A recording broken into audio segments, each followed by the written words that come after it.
Hello viewers, নমস্কার। আশা করি আপনারা সকলেই ভালো আছেন। আজ আমি আপনাদের করাবো 1p, 2s, 2p, 2d, 2f, 3d এবং 5f অরবিটালের মধ্যে কোনটি সম্ভব এবং কোনটি অসম্ভব তা নির্ণয়। চলুন তাহলে দেরি না করে শুরু করে দেওয়া যাক।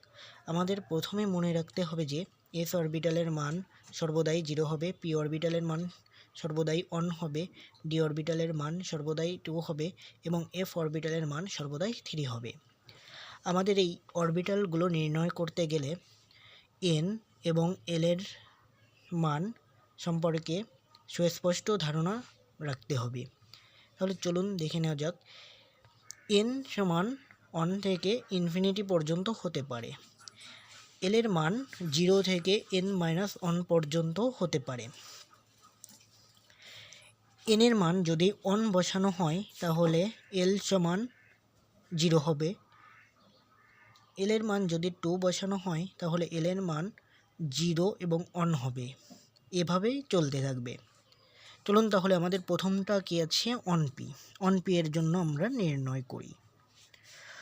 1p সমান এখানে হচ্ছে n এর মান 1 হবে। n এর মান 1, তাহলে এল এর মান কত হবে? এল এর মান সমান 0 হবে। কেননা যেহেতু আমরা দেখেছি যে এন এর মান যাই হবে এল এর মান তার থেকে 1 কম হবে। এখানে এন এর মান যদি 1 হয় তাহলে এল এর মান 0 হবে, যা এস অরবিটালকে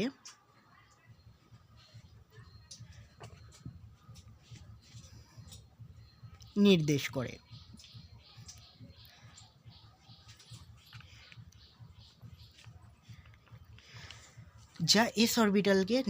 এখানে এল এর মান যদি 0 হয় তাহলে এস অরবিটালকে নির্দেশ করে।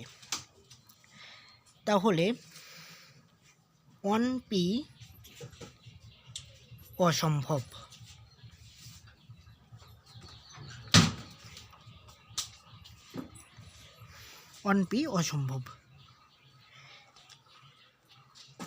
এবার 2s এর ক্ষেত্রে আমরা যদি দেখি, 2s এর ক্ষেত্রে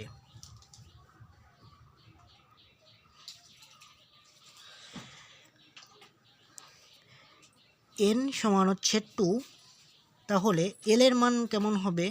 এল এর মান হবে 0 এবং 1,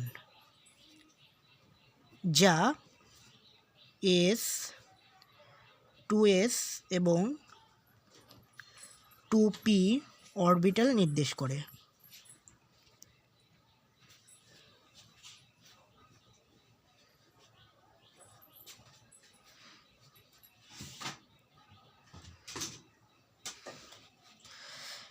তাহলে 2s সম্ভব।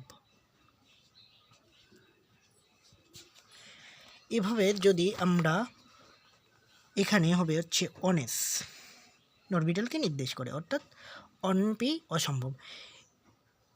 এভাবে যদি আমরা এই 2fটাকে দেখি তাহলে কি দেখা যায় দেখুন। 2f এর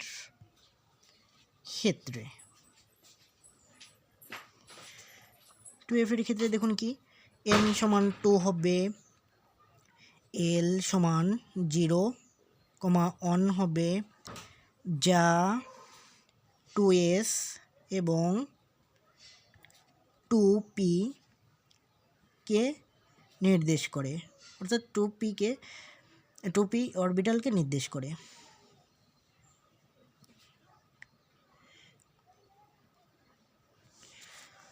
অর্থাৎ 2f অসম্ভব। শিক্ষার্থী বন্ধুরা, এভাবেই আপনারা সব কয়টা নির্ণয় করতে পারবেন আশা করি। কেননা আপনারা যদি এন এবং এল এর মান সম্পূর্ণভাবে শিখে থাকেন তাহলে যাই আসুক না কেন এখান থেকে আপনারা বের করতে পারবেন। ভিডিওটি ভালো লাগলে ভিডিওটিকে লাইক এবং সাবস্ক্রাইব অবশ্যই করবেন। ধন্যবাদ।